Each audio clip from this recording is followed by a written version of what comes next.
Hi, I'm Katie and welcome to another Bookish adventure. I've been reading today at work and I read a little bit now. Stuff is getting weird. I think we're now at the point where this is it. I think I'm now at the turning point of we're gonna start seeing some weird stuff. So I read the bit when they were being shown around the hotel and Danny started to see things, the blood and the brain matter on the wallpaper. We've had a really good chapter actually. This is another thing of things that were unexpected to do with this book. So we know that the reason why he lost his job for assaulting a pupil, great. And I kind of just thought it'd be one of these things that would maybe kind of be explained, or it would just be one of these things that it was obviously put down to the fact that he kind of has a bit of a temper and this kind of dark side, and also, you know, the drink problem. So it was a really kind of welcome surprise that we've had a chapter where he's sat and he's reflected back and actually what happened, everything that led up to him hitting this kid, because the kid was in the wrong too, but obviously as a teacher you can't hit a child. Annoying. It was quite nice. Yeah, it was just something that I didn't think we were going to have that side of things, to learn actually what happened. It's like little things like that mean we really see into sort of who Jack really is, because he does something to hurt this kid. He sort of like mocks him. He is losing his temper and he has a moment where he of almost like enjoyment, where he kind of like likes what he sort of said, but then it is almost straight away like there is a regret there. Like it's like he knows he's being a bad person. He's like, no, I shouldn't be like this. And it's kind of like what happened when he broke his son's arm. He didn't enjoy that, like, don't get me wrong, he didn't enjoy that, but there was that instant, like after it happened and he realized, it was that instant, oh my god, no, I have to take care of you,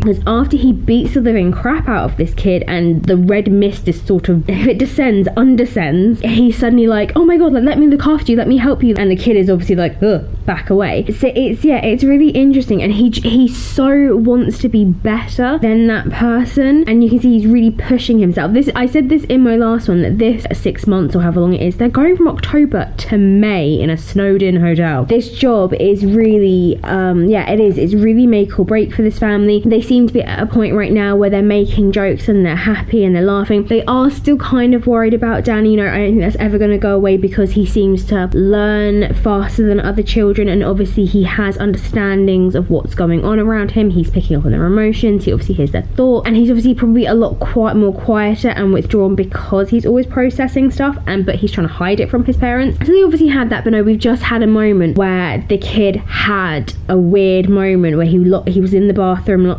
brushing his teeth, he'd locked the door and had to kick it down, and he was just saying all this stuff, and then he made a comment, just like a little bit of something that has obviously been an internal monologue for Jack and his thought. Danny says something to do with him hurting that kid, and he is obviously shaken. So now I'm starting to think that maybe, as well as obviously the paranoia of being in this hotel and the closed-inness, I'm now starting to wonder, is he gonna start to sort of like maybe suspect the kid, like be suspicious of him, because he might start to, like, I mean, what's he gonna do, blackmail him? He's not gonna blackmail his own dad at the age of 8. But yeah, he seemed really quite shaken by the fact that he potentially knew something, or like the words that were said, because all this time constantly certain phrases keep being said and thought, or words like pop up into Danny's head, and it's things like take your medicine, and we finally find out where that phrase comes from. So you find out whether it's a sort of a past or a future related thing, which I really like. But yeah, I feel like I'm now at the point where things are really gonna start to turn, and we're gonna see weird scary stuff, and yeah, which I'm kind of looking forward to, which is good. But again, I'm liking sort of the surprises to how this story is being told, and I didn't expect to have so much of a back history with this family. I thought it was all going to be everything that's happening in the hotel. I'm very surprised in how it's gone. Hey, so another quick checking. I feel like I've hit a slump with The Shining. I don't know if slump is the right word, maybe. I'm just a bit kind of, I don't know, disappointed? I guess maybe I just had a different expectation. I think maybe I thought stuff would be happening a lot sooner, I think is the only way I can really put it. I did an update on Goodreads and I just had a look. I'm on 38%. I feel like I've been reading it loads, but I'm not getting anywhere. But then I've realised it's one of those books where it's like short and stout, but the writing's really tiny. So although you feel like you're reading loads, you're not actually making that much of a dent. So I was thinking about this book on the way home from work and sort of what I wanted to talk about. about and sort of how I was feeling about it. And like I said, I'm feeling like I'm in a slump because I actually want to read it because I'm like, well, I want stuff to happen. Didn't think would happen. I thought I'd be quite reluctant to read it. But yeah, I think I obviously thought stuff would be happening sooner, or maybe just some more weirder stuff, but I've realised it is lots of little things actually that are happening that I'm starting to pick up on. I mean, I know I said I really enjoyed like having that bit of extra background detail, which was nice about the family and what's brought them there, and especially of like sort of Jack's behaviour and his temperament and his attitude and all of that, which is nice because it really adds to what's going to come. Like having a bit more chapters sort of from Danny's point of view, and he makes me really sad because he's obviously having to hide things from his parents. He has an understanding to a degree of the emotions they're feeling. He may not understand certain words, but he can feel their sadness. He knows they feel sad and certain things, and it is very sad that he has to hide things from them because he doesn't want to scare them and because his parents seem so happy right now. So I feel really sorry for this little kid. And like I said, the thing that I noticed with a habit Jack used to have is he used to wipe his mouth with a handkerchief when he'd been drinking, and he's doing that a lot. I've just had a chapter called The Scrapbook where he's been going through all these old papers and he's found all these old articles and news clippings about the hotel's past and previous owners and sort of potential mob connections, and every so often it keeps saying Jack wiped his mouth, Jack wiped his mouth, and his wife has come and found him and she's like, your mouth is bleeding. Like, he's obviously doing it quite hard, and I feel like what's gonna happen, because when she came into the basement he instinctively hid the scrapbook. He didn't want her to find it, which is such an odd thing, and I think he's starting to think, okay, I can write, you know, my next book, my next play with like this sort of setting in mind, whether or not he's going to bring the outlet to life or if it's going to be a different hotel. I feel like maybe what's going to happen is he's going to start to get maybe obsessive about the hotel, obsessive about finding out who stayed there and the people who owned it and things like that, I'm thinking is what's going to happen. But yeah, I obviously just thought more was going to be happening, but you know, I will persevere. I'm not going to give up on this because I know it's going to get good. I just got to get to that point.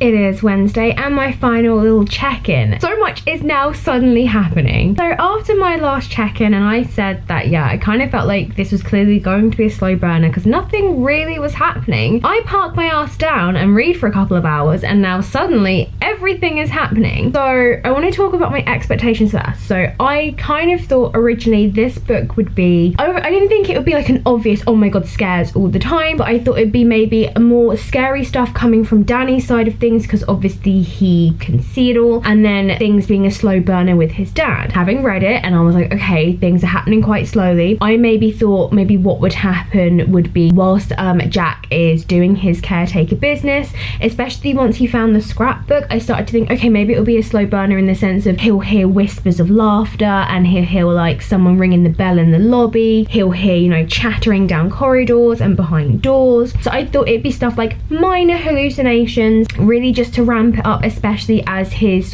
old drinking habits, or when he used to drink, those old things, giveaways, were starting to come back in force, like the wiping of the lip, the crunching and chewing of painkillers, so stuff like that. I was kind of thinking, okay, it'll be like that, and then maybe some scary stuff will be happening with Danny. But that didn't happen either. It's gone from really nothing to suddenly him hearing his dad's voice going, well, you need to kill them because, I mean, you kind of have to, and how will you finish your play? Every great artist must suffer for his art. Obviously a logical conclusion, kill your family. I thought maybe that's how it would proceed, whereas suddenly it's now he's had quite a few weird hallucinations. I guess the main thing has been really his personality has really changed since coming to the hotel. His aggressive side is there, the fact that obviously he's quit drinking, he is obviously naturally more irritable, but it suddenly seems to be ramped up a notch. You know, everything is bugging him. Like his internal monologue about his wife is like, oh shit. So now suddenly suddenly everything is happening, and we're starting to see more potential hallucinations and dead people. Things are starting now to really happen, which I'm glad about, because, you know,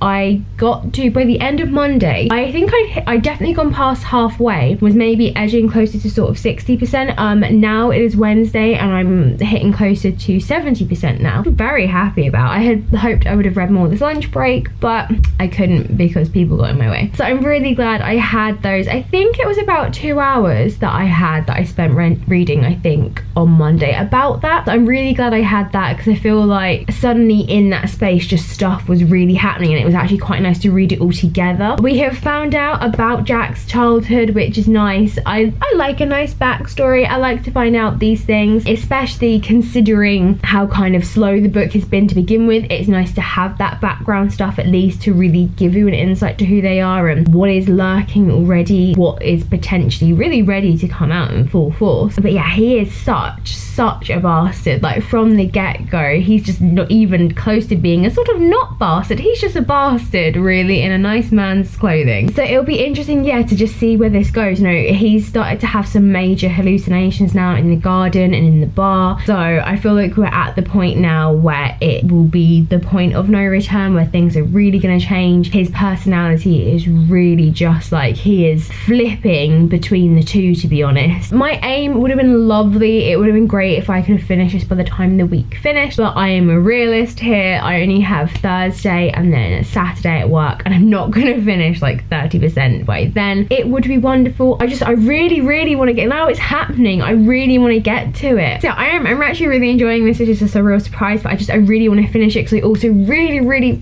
want to get started on my third read for October. It would be so nice. That is it for this week's reading vlog. I hope you've enjoyed it, and my thoughts so far on The Shining and how it's going, and just my generalness on it. Don't forget to smash that like button and show me your thumb. Your support means the world to me. And as always, a comment below doesn't even have to be about the book, but have you read the book? What do you think? Are you like a die-hard fan, or are you preferring the film? Kind of which way you vibing. And also, what are your October reads as well? Do you go for the whole spooky thing? And if you're new, hi, hello, welcome. Hit the subscribe button, and then you'll never miss. I'm sorry, I'm like, I don't know what's wrong with me, but like my legs are really cold and I keep like scratching at them, and I feel like you can probably hear me rubbing the fabric to like try and get some fucking circulation back in them. But if you're new, subscribe for more leg scratching. Enjoy your weekend, and I'll see you Monday. Bye.